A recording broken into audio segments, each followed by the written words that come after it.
नमस्कार. 10th SSC board semester exam preparation plan. आज आपण लँग्वेज स्टार्ट करूया. मराठी 80 मार्क्सचा पेपर असेल. 3 तास तुमच्याकडे वेळ असेल. आता बेसिकली लँग्वेजचे पेपर इझी राहतात, पण प्रिपरेशन कसं करायचं ते माहीत नसतं. तर या रीलच्या एंडिंगपर्यंत तुम्हाला नक्कीच प्रिपरेशन कसं करायला पाहिजे हे समजून जाईल. पण त्या अगोदर पेपर पॅटर्न बघा. विभाग, प्रकार आणि गुण.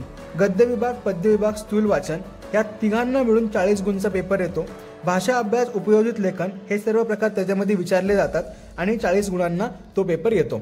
म्हणजे बेसिकली हे 40 गुण एकदम सिम्पली भेटून जातील, पण त्यासाठी सराव असणं आवश्यक आहे आणि ह्या 40 गुणांसाठी तुमचं वाचन असणं आवश्यक आहे. आता प्रिपरेशन कसं करतात? प्रत्येक ह्यातला विभाग स्वतंत्रपणे प्रिपेअर करा. धडे नीट वाचा. धडे जर वाचले तर उतारे सोडवणे इझी जाईल. कविता नीट समजून घ्या. कविता समजली, कृती रसग्रहण एकदम सोपं होईल. त्यातूनच तुम्हाला उपयोजित लेखनासाठी जे महत्त्वाचे शब्द असतात ज्याच्याने तुमचं इम्प्रेशन पडतं ते इझिली क्लिअर होतील. उपयोजित लेखनासाठी PYQचे जे काही क्वेश्चन्स आहेत ते स्वतःहून सोडून बघा. मुद्देसूद उत्तर लिहायला शिका. योग्यरित्या तुमचं उत्तर मांडा. लिखाणाचा सराव आत्तापासूनच सुरू करा, म्हणजे तुमचा रायटिंग स्पीड हळूहळू इम्प्रूव्ह होईल.